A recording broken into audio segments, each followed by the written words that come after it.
Joash made king. But in the 7th year Jehoiada took courage and entered into a covenant with the commanders of hundreds, Azariah the son of Jeroham, Ishmael the son of Jehohanan, Azariah the son of Obed, Maaseiah the son of Adaiah, and Elishaphat the son of Zichri. And they went about through Judah and gathered the Levites from all the cities of Judah, and the heads of fathers' houses of Israel, and they came to Jerusalem.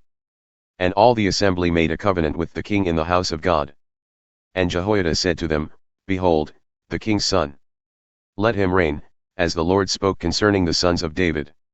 This is the thing that you shall do, of you priests and Levites who come off duty on the Sabbath, 1/3 shall be gatekeepers. And 1/3 shall be at the king's house and 1/3 at the gate of the foundation.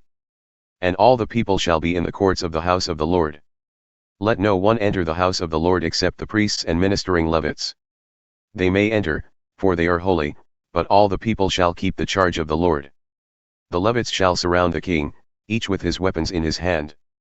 And whoever enters the house shall be put to death. Be with the king when he comes in and when he goes out. The Levites and all Judah did according to all that Jehoiada the priest commanded, and they each brought his men, who were to go off duty on the Sabbath, with those who were to come on duty on the Sabbath, for Jehoiada the priest did not dismiss the divisions.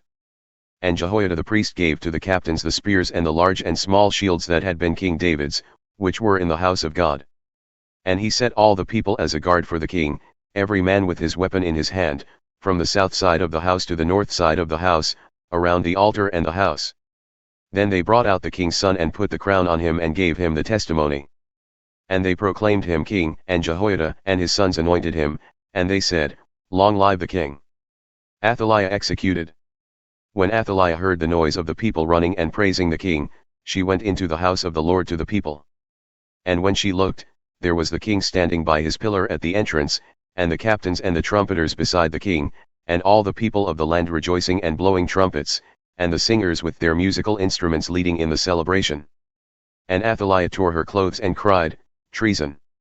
Treason! Then Jehoiada the priest brought out the captains who were set over the army, saying to them, Bring her out between the ranks, and anyone who follows her is to be put to death with the sword. For the priests said, Do not put her to death in the house of the Lord.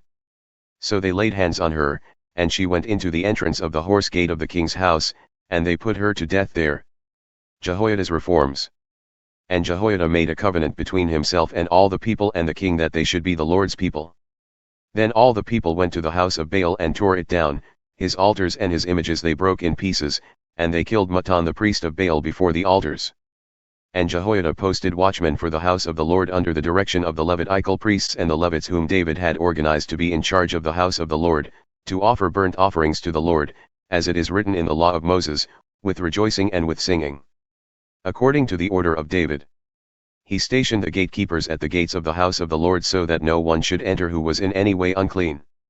And he took the captains, the nobles, the governors of the people, and all the people of the land, and they brought the king down from the house of the Lord, marching through the upper gate to the king's house.